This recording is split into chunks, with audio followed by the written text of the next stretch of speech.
Now, the Center for Scientific and Industrial Research is warning of devastating effect of illegal mining on water bodies in the country. According to Dr. Anthony Appiah, who is head of Groundwater Division at the CSIR, the illegal activities have silted river bodies, thereby reducing quantum of potable water to the populace. Speaking on Newsfile Saturday, Dr. Appiah warned the nation stands a risk of importing if drastic measures are not taken. You have Ofane and Odan, they serve the Kumasi area and all that. When you come to Brim, all the people in the eastern region, Bunsu, Kade, all these people have their main source of water. Okay. The same way when it gets to Daboase, which is a part of the water treatment for western region.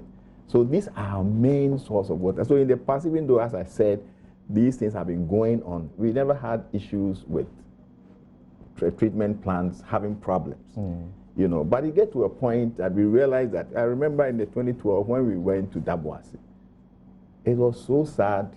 We have a lot of pictures, you know, to show that the place where the water is supposed to, you know, where normally the treatment plant, they have an intake area, where they have a pump, and it takes the water from there, and then it treats that. The place was silted.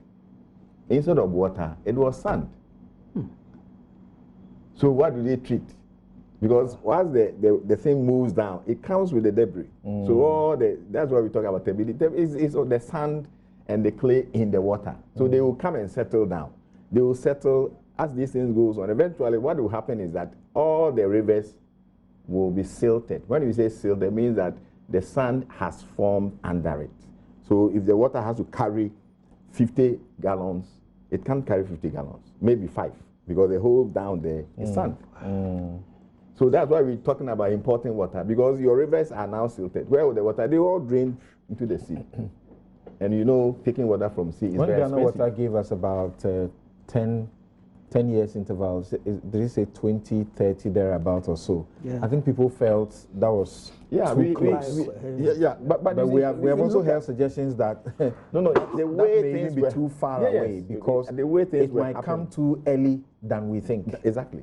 Around 2012, 2010, 2012, when we did this thing, the situation was so bad, because at that time, the people were in the middle of the people with the Ashanfa, they were in the middle of the course of the water. So where the water is flowing, they are sitting right there with all the things, doing whatever they are doing. Some of them have diverted the water because they needed water. We divert it, then they flow there because it's an alluvial go, so they need water to treat that. So they will divert it, and then you see the whole place. When you went to Konongo, the whole area, almost like the whole community was there. There was one excavator moving the things, people rushing in, taking sand, which contains these things and selling. It was so bad. I remember that time when we held a press conference in the institute. We invited the military, the police, the prison, the presidency at that time. And we showed them the evidence. I have been to the previous government. I was with a deputy director general to the vice president office to show them the picture we have seen. Yes, I remember he exclaimed and said, how is this thing going on? It was when I was reading your paper that I discovered that you have been giving us these warnings and cautions long before Ghana Water 2 years ago came and told us that we are likely to begin to import water. Exactly. So bring us to today. Where are we? What's the situation? So, then it happened. So then all these things culminated.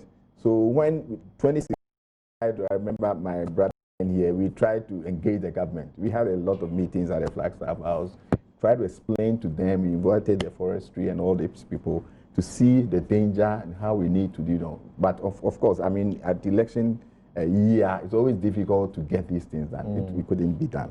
Then come 2017, a new government came, and then some of these things came up. The media said, look, they cannot continue. So when the media started pushing, then the government said, look, let's put a ban, because we don't know who is doing this, who is doing that. Let's put a ban on this. And then the ban was put there. So when the ban was put there, the media then started doing the education, going to the fields, and we joined them. We went with them, we told the people what is happening. There are a lot of other implications. It's not only the water.